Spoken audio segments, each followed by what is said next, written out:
ರಾಜ್ಯದಲ್ಲಿ ಒಂದು ಕಡೆ ಪ್ರಜ್ವಲ್ ಪ್ರಕರಣ ಪ್ರಜ್ವಲಿಸ್ತಾ ಇದ್ರೆ ಇನ್ನೊಂದು ಕಡೆ ರಾಜಕೀಯ ನಾಯಕರು ಭರ್ಜರಿ ಮತಬೇಟೆ ನಡೆಸಿದ್ದಾರೆ. ವಿಷಯ ಅಂದ್ರೆ ಮಾತಿನ ಭರದಲ್ಲಿ ಕಾಂಗ್ರೆಸ್ ಶಾಸಕ ನಾಲಗೆ ಹರಿಬಿಟ್ಟಿದ್ದಾರೆ. ಇದರ ನಡುವೆ ಪ್ರಚಾರದ ವೇಳೆ ಪ್ರಜ್ವಲ್ ಕೇಸ್ ಬಗ್ಗೆಯೂ ಅಮಿತ್ ಶಾ ಮಾತನಾಡಿದ್ದಾರೆ.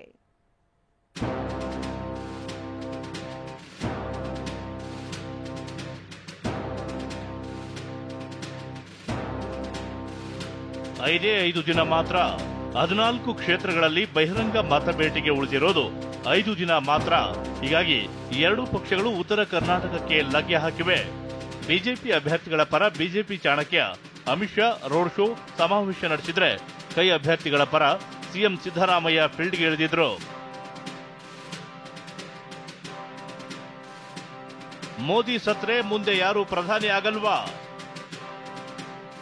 ನಾಲಗೆ ಹರಿಬಿಟ್ಟ ಕೈ ಶಾಸಕನಿಗೆ ಬಿಜೆಪಿ ಪಡೆ ತಿರುಗೇಟು. ಉತ್ತರ ಕರ್ನಾಟಕದ 14 ಕ್ಷೇತ್ರಗಳಲ್ಲಿ ಮೇ 7ರಂದು ಮತದಾನ ನಡೆಯಲಿದ್ದು ಪ್ರಚಾರದ ಭರಾಟೆ ಜೋರಾಗಿದೆ. ಇದರ ನಡುವೆ ಬೆಳಗಾವಿ ಜಿಲ್ಲೆ ಕಾಗವಾಡ ತಾಲೂಕಿನ ಮಮದಾಪುರದಲ್ಲಿ ಮಾತನಾಡಿದ ಕಾಂಗ್ರೆಸ್ ಶಾಸಕ ರಾಜು ಕಾಗೆ, ಮೋದಿ ಸತ್ರೆ ಮುಂದೆ ಯಾರು ಪ್ರಧಾನಿ ಆಗೋದಿಲ್ವೇ? ಈಗಿನ ಯುವಕರು ಮೋದಿ ಮೋದಿ ಎಂದು ಹೇಳುತ್ತಾರೆ. ಮೋದಿಯವರನ್ನ ತೆಗೆದುಕೊಂಡು ನೆಕ್ತೀರಾ ಅಂತ ನಾಲಗೆ ಹರಿಬಿಟ್ಟಿದ್ದಾರೆ. ಇದಕ್ಕೆ ತಿರುಗೇಟು ಕೊಡಲು ಹೋದ ಬಿಜೆಪಿ ಸಂಸದ ಉಮೇಶ್ ಜಾಧವ್ ಎಡವಟ್ಟು ಮಾಡಿಕೊಂಡಿದ್ದಾರೆ. ಅಕ್ಕ ಸತ್ರೆ ಅಮಾವಾಸ್ಯೆ ನಿಲ್ಲೋದಿಲ್ಲ ಎಂದಿದ್ದಾರೆ. ಇನ್ನು ಪ್ರಹ್ಲಾದ್ ಜೋಶಿ ಹಿಂದೆ ರಾಜು ಕಾಗೆ ಕೂಡ ಮೋದಿ ಮೋದಿ ಅಂತಿದ್ರು ಅಂತ ಗುದ್ದು ಕೊಟ್ಟಿದ್ದಾರೆ. ಮೋದಿ ಸತ್ತಪ್ಪ, ನಾಳೆ ಯಾರು ದೇಶದ ಪ್ರಧಾನಿ ಆಗಂಗಿಲ್ಲ. ಮೋದಿ ಅವರು ಕಿತ್ತುಕೊಂಡ್ರೆ ಯಾರು ನಮಗೆ 140 ಕೋಟಿ ಜನಸಂಖ್ಯೆ ಒಳಗೆ ಪ್ರಧಾನಮಂತ್ರಿ ಆಗೋರು ಯಾರೂ ಇಲ್ಲ.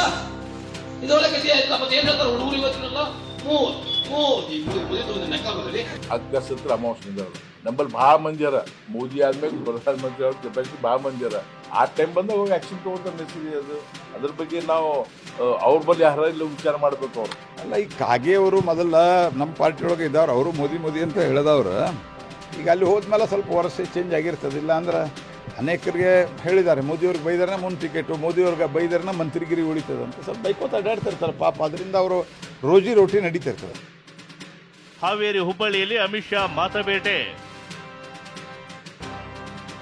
ಹಾವೇರಿ ಜಿಲ್ಲೆ ರಾಣೆಬೆನ್ನೂರಿನಲ್ಲಿ ಅಮಿತ್ ಶಾ ಭರ್ಜರಿ ರೋಡ್ ಶೋ ನಡೆಸಿದ್ರು. ಹಾವೇರಿ ಅಭ್ಯರ್ಥಿ ಬಸವರಾಜ ಬೊಮ್ಮಾಯಿ ಪರ ಮತಬೇಟೆ ನಡೆಸಿದ್ರು.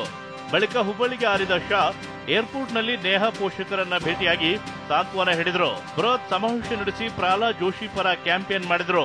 अभी हमारा जेडीएस से समाधान है तो रेवन्ना का सीडी आया, उनको लगा भारतीय जनता पार्टी को घेर ले। मैं आज स्पष्ट कर जाता हूं, किसी भी महिला के साथ कोई भी अत्याचार करे, भारतीय जनता पार्टी के साथ नहीं रह सकती। भले हमारे साथी हो, हमारा स्टैंड स्पष्ट है।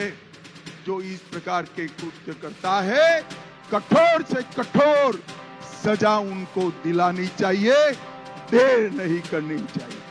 ಇತ ಕಾಂಗ್ರೆಸ್ ಪ್ರಚಾರ ಕೂಡ ಜೋರಾಗಿತ್ತು.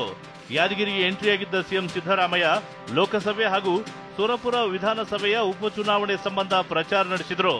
ಬಿಜೆಪಿ ಅಭ್ಯರ್ಥಿ ರಾಜುಗೌಡ ವಿರುದ್ಧ ವಾಗ್ದಾಳಿ ನಡೆಸಿದ್ರು. ರಾಜುಗೌಡ ಅಂತೇಳಿ ಬಿಜೆಪಿ ಅಭ್ಯರ್ಥಿ,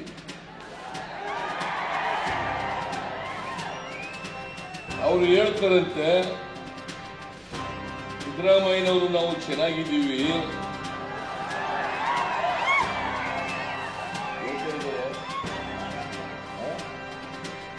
ಸಿದ್ದರಾಮಯ್ಯನವರು ನಾವು ಚೆನ್ನಾಗಿದ್ದೀವಿ, ಹಾಗಾಗಿ ಸಿದ್ದರಾಮಯ್ಯನವರು ಬೆಂಬಲ ನನಗಿದೆ. ರಾಜುಗೌಡ, ಇದು 100ಕ್ಕೆ 100 ಸುಳ್ಳು. ಈ ವೇಳೆ ಬಿಜೆಪಿ ಮಾಜಿ ಶಾಸಕ ನೆಹರು ಓಲೇಕಾರ್ ಕಾಂಗ್ರೆಸ್ ಸೇರ್ಪಡೆಯಾದರು. Bureau report, TV9.